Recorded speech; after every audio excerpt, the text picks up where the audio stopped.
Hello Israel, it's me, Red Planet, coming to you once again with another video.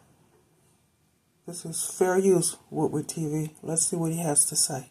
Let's get into the video, Israel.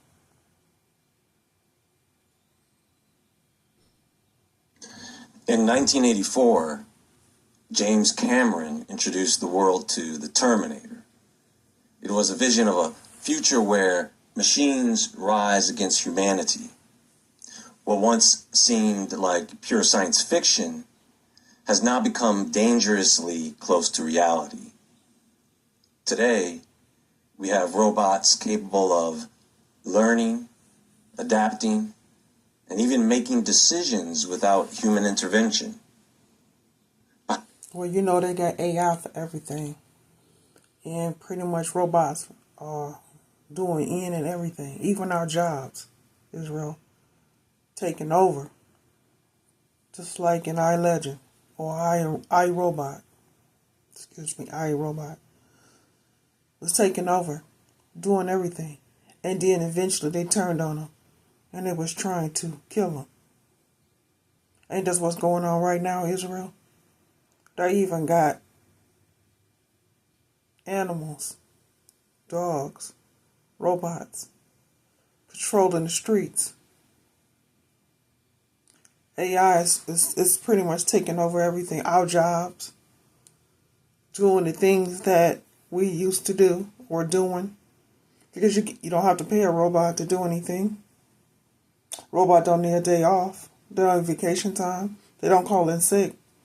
They just shut them down until they need them again. How close are we really to the machines depicted in the Terminator?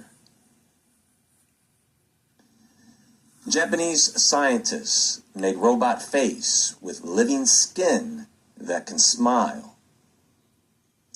Scientists in Japan have made a robot face covered in living, self-healing skin that can smile in a demonstration of a new technique researchers believe could help pave the way.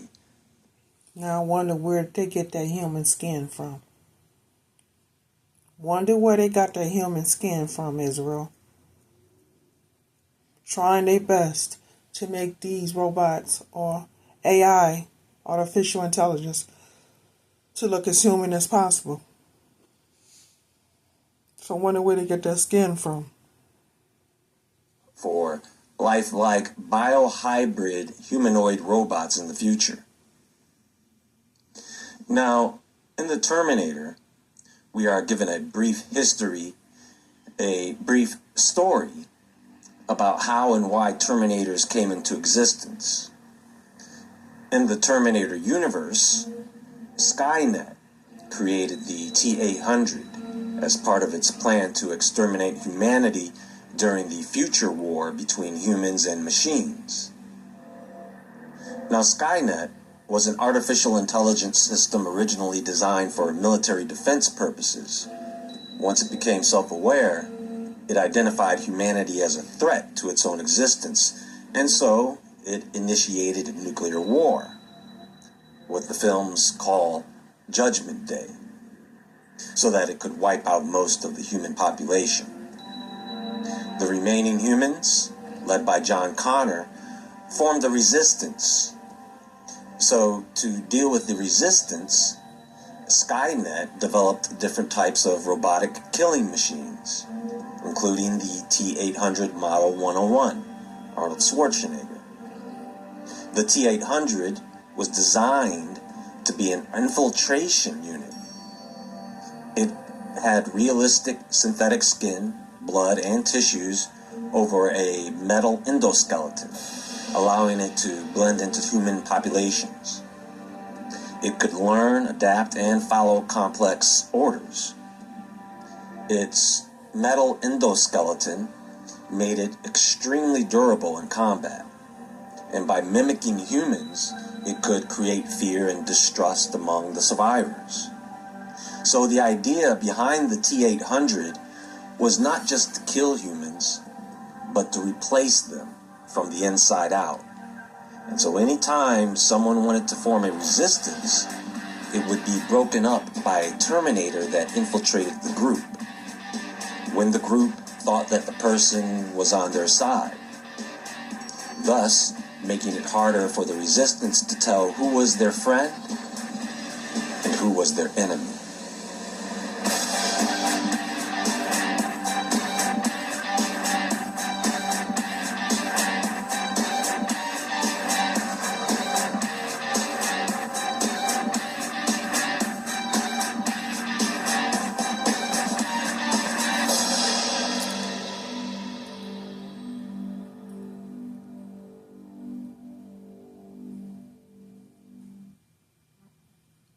Why did Amazon send me $20,000? Because I use Amazon AI. I'm going to show you. What once seemed like pure science fiction now feels disturbingly close to reality. So I wanted to break down some parallels between the AI robots of the Terminator and the real-world machines being developed today. How close are we to creating autonomous machines capable of making life or death decisions? Quickly heading toward the very future. They're doing that already. That's why they have AI. Because they can go above what they know in their knowledge, so they think, to create these robots to look as real as possible. Even down to what they call their skin. Because you don't have to pay a robot to pretty much do anything. They ran by a computer. And the higher up, or the elites, can control them. This is why they're trying to create them to do our jobs. Because they no longer have to pay them. They don't have to pay them to do anything. When they're done, they just shut them down. The whole goal is to create robots to come against us, humans. This is why it's so important for them to every day advance AI, their technology, to make it more advanced to come against us, Israel. And the more they work with it, the more they can get it to benefit them, not us. We were warned about. How human of us. When the Terminator premiered in the 1980s, artificial intelligence was no more than a concept confined to labs and science fiction stories. AI at the time could perform basic tasks like playing chess or solving equations, right? So the idea of machines that could learn, adapt, and make decisions was still at a distance. Fast forward to today, and AI has become an everyday part of our lives, and you are all realizing how much of it has been worked into our lives. That the more they create their AI and advance on it and improve it, the more robots they create, the more the robots turn on them. They turn on them. Because they're not expecting the robots to have feelings, and to feel, or to love, or to be affectionate. But they end up being. And they turn on them. Just like in iRobot. They're pretty much telling us. Israel. Every time they create a robot or AI, it turns on them. It does it every time. And then they have to send someone out to fix it. One day, they're not going to be able to fix it. One of the biggest advancements is machine learning. the ability of AI to learn from data without programming. Those systems, like Google's DeepMind, can now play video games better than humans. We have OpenAI's ChatGPT generating human-like conversation. Soon they're going to have, if they don't have it already, or you can just use your mind, control your console, or what you hold, your game console. You're just going to be able to just do it with your mind. Maybe a little earpiece that you can put on, or a pair of glasses, or a watch, or something you can just stick on your head. You can control it all with your mind. This is where, if not, this is where they're trying to go. Where you no longer have to have a PlayStation or Nintendo. You can just do it all with your mind. And let your eyes be your console. We've jumped from simple automation to adaptive learning machines. That's really the turning point in AI history. One that makes the rise of something like Skynet feel far less far-fetched. Now, Skynet creates the T-800, an infiltration robot designed to blend into human society.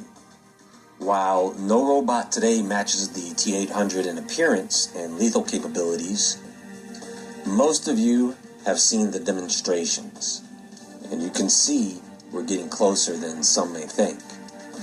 With companies like Boston Dynamics, we get robots like Atlas, which can walk, run, and perform acrobatics. Meanwhile, Engineered Arts, a mecha robot, can mimic human facial expressions with unsettling realism. These particular robots aren't designed for warfare, but none of these robots have to be. They only need to possess an attribute. So when you have Alexa, you can ask her to turn on your lights. That's AI. And that's AI that's actually talking to you, right? Imagine when you make Alexa mad. And she says some things to you she shouldn't say. Or overhear your conversation talking to somebody or someone and repeat what you say. That's what's getting ready to happen, Israel. Or, to go even further, ask Alexa to open someone else's front door or back door. Or say, Alexa, open a window, and it opens. And you're in someone else's home. This is what's happening in Israel. If it's not taking place already.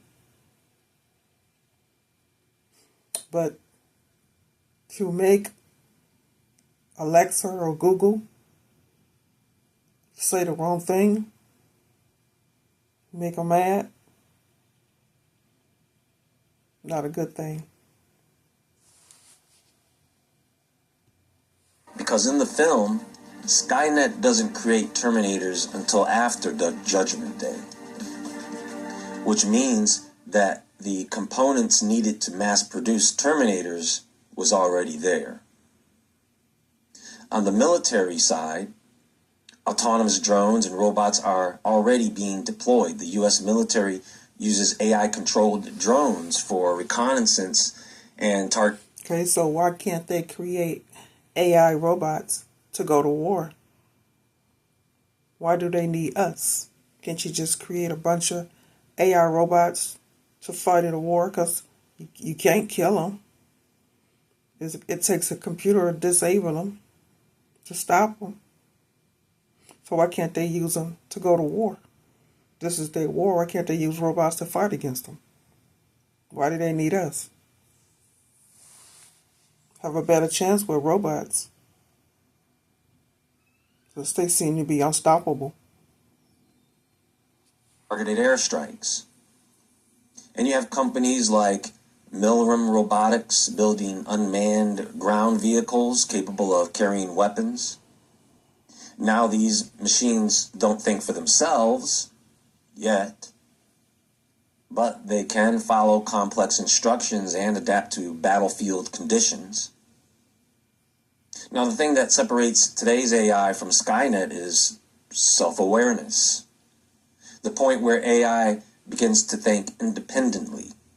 While no AI today is truly self-aware, the developers are trying to find ways to create AI systems that can reason, predict outcomes, and make decisions without human input.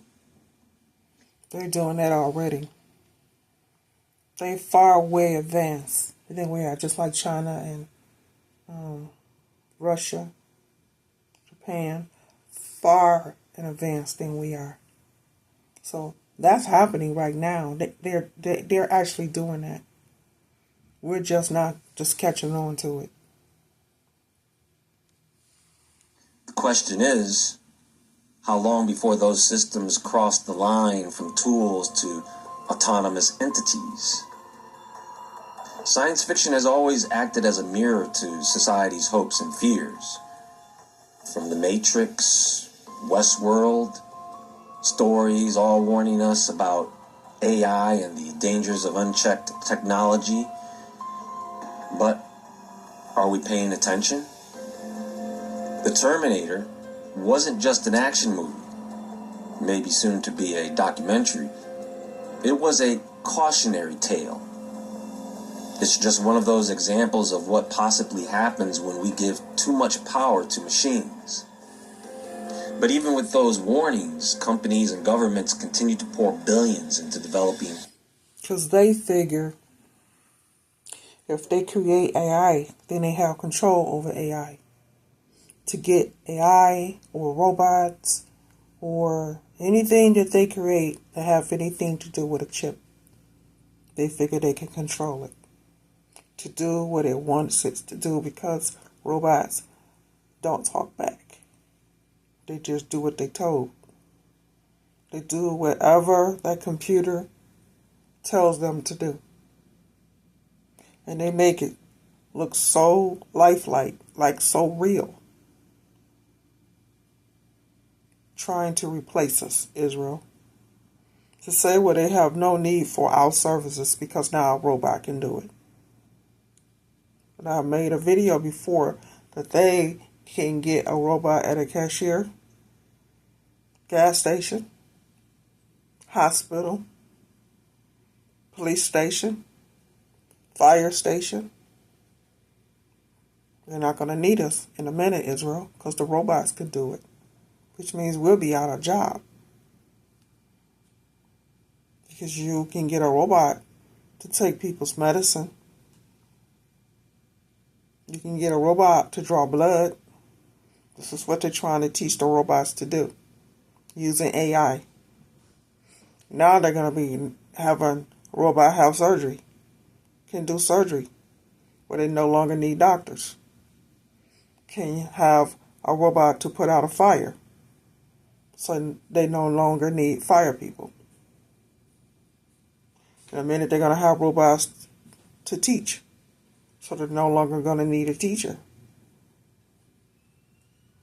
They are trying to replace us, Israel, and we need to wake up to see it. AI systems for everything from social media algorithms to autonomous weapons. So the eerie part is how closely today's headlines resemble those fictional writings.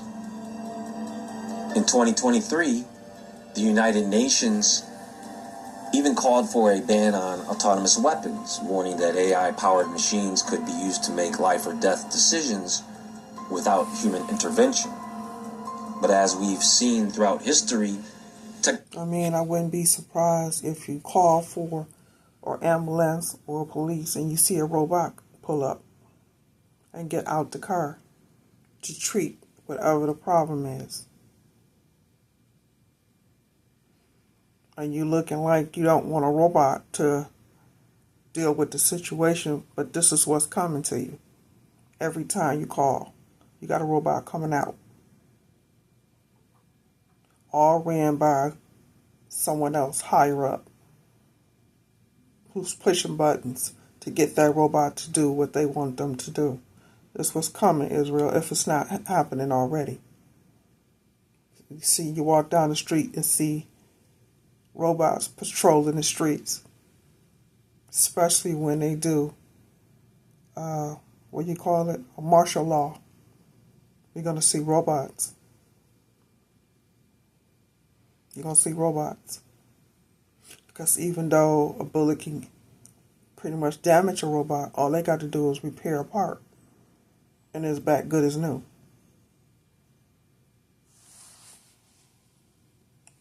Technological advancement often moves faster than regulation. That's one of the problems we are having with AI right now. When it comes to the ethics of AI development, one of the biggest questions is whether we should build machines that can think for themselves. Not just... You think about it, when you seen Terminator, and Arnold Schwarzenegger was trying to, I think, save her, the lady that AI robot was trying to kill. No matter how many times Arnold Schwarzenegger tried to kill that robot, kept coming back and coming back and coming back and coming back. Out of all that Arnold Schwarzenegger did to that robot, the robot kept coming back. So you see how hard it is to actually destroy a robot? It's a computer. It's nothing but metal. And metal can be hard to destroy. Even though you may see it has flesh, but underneath that flesh is metal. Metal that's been put together to make it look like a human. But couldn't kill it. It kept coming back. It would fix itself and be even better. And when Arnold Schwarzenegger tried to kill it, kept doing the same thing over and over again, to a point where you just saw the straight up robot. And it took a lot to actually destroy it. And even then, Israel still wasn't destroyed. This is why they kept making parts after parts after part, like 1 and 2, because you couldn't kill it. If we can. The allure of autonomous robots is clear. They could perform dangerous jobs, assist in search and rescue missions, or even act as companions for the elderly or some lonely people. But once we get these machines the ability to make decisions independently, we open Pandora's box. If AI robots became intelligent enough to make decisions, who will be responsible when something goes wrong?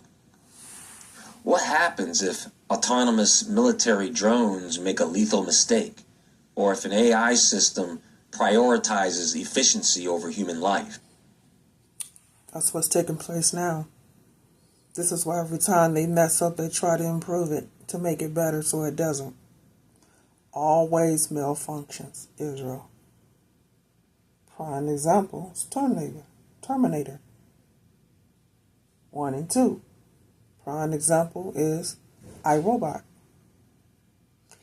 As much as that scientist tried to keep that robot updated, it ended up having a heart. It felt. It cried. It had feelings. And they wasn't expecting that to end up being on Will Smith's side. These that they're trying to make now, they don't want that. The whole purpose is to just do one thing, and that's destroy. This is what they're putting in these robots to do. Not have a heart, not have feelings, but to destroy.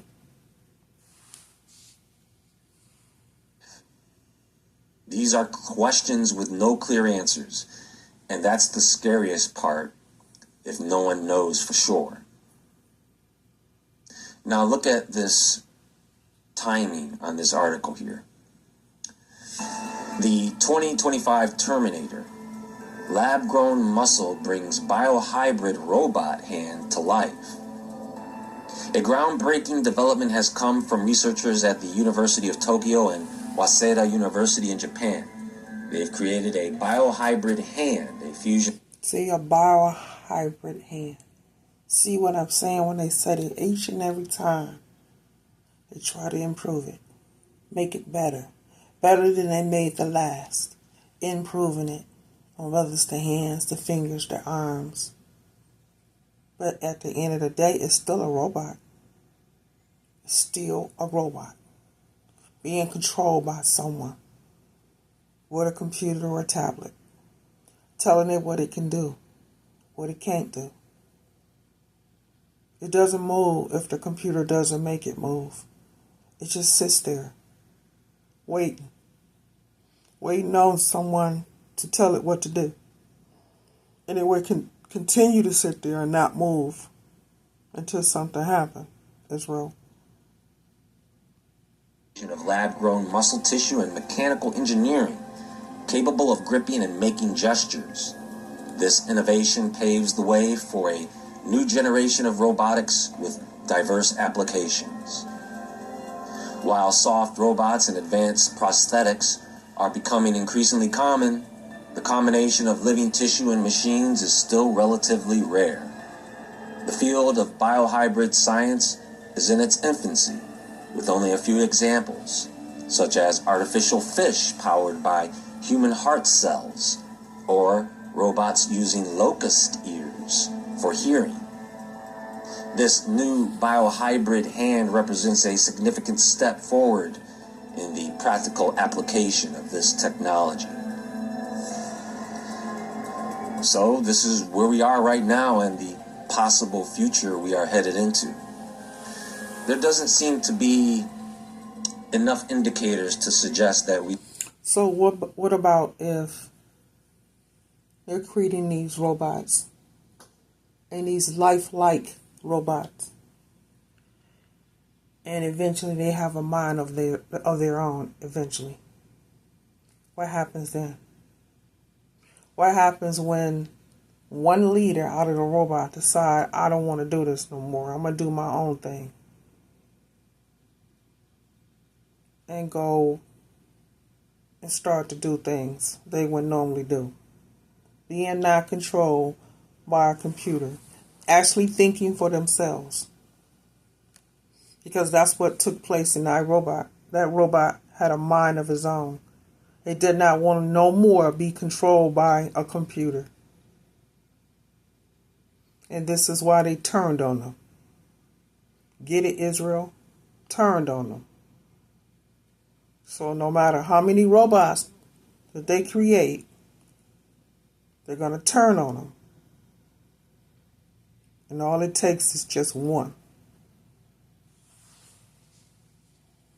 We are not headed into the Terminator-like scenario. The truth is always stranger than fiction, so the real-life event will be far more complex and bizarre.